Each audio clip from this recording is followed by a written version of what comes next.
গত সোমবারে চুয়েটের যে দুর্ঘটনাটি হলো এবং এই দুর্ঘটনার ফলে দুজন ছাত্র মারা যাওয়ার পর ওই চট্টগ্রাম কাপ্তাই সড়কে আসলে তিনটি বাস ছাত্ররা আটক করে এবং সেই তিনটি বাস তারা এক পর্যায়ে জ্বালিয়ে দেয়।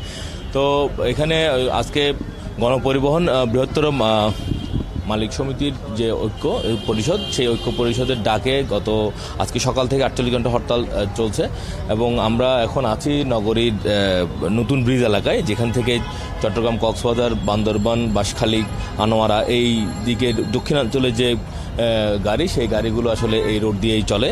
তো এখানে আমরা সকাল থেকে দেখছি যে আসলে দু একটি গাড়ি চলছে, তবে বেশিরভাগ তো ধর্মঘটের আওতার মধ্যে আছে। তো যার কারণে এখানে আসলে যাত্রীরা অনেক বেশি দুর্ভোগের মধ্যে। বিকাশে কম খরচে ক্যাশ আউটের লিমিট বেড়ে 50,000, প্রিয় এজেন্টও 2টা পড়েছেন এবং তারা জানাচ্ছেন যে অনেকে আসলে আগে জানতেন না যে এখানে আজকে ধর্মঘট। তো যার কারণে তারা এখানে এসে যখন বাস কাউন্টারে আসছেন যাওয়ার জন্য, তখন দেখছেন এই ধর্মঘট, ফলে তারা আসলে যেতে পারছেন না। তো তার কারণে এবং আর কিছু বিকল্প গাড়ি যাচ্ছে, বিশেষ করে সিএনজি, টেম্পো এবং মাইক্রোবাস, প্রাইভেট কার। তো এগুলো আসলে অস্বাভাবিক দাম নিচ্ছে, যেখানে হয়তো 100 টাকার ভাড়া তারা হয়তো 1000 টাকা দাবি করে বসছে। এখানে বেশ কয়েকজন যাত্রী এই এলাকায় আছেন, আমরা একটু তাদের সাথে একটু কথা বলতে চাই। এখানে কখন এসছেন, কোথায় যাবেন, আর আপনি কি জানতেন আগে থেকে আজকে ধর্মঘট?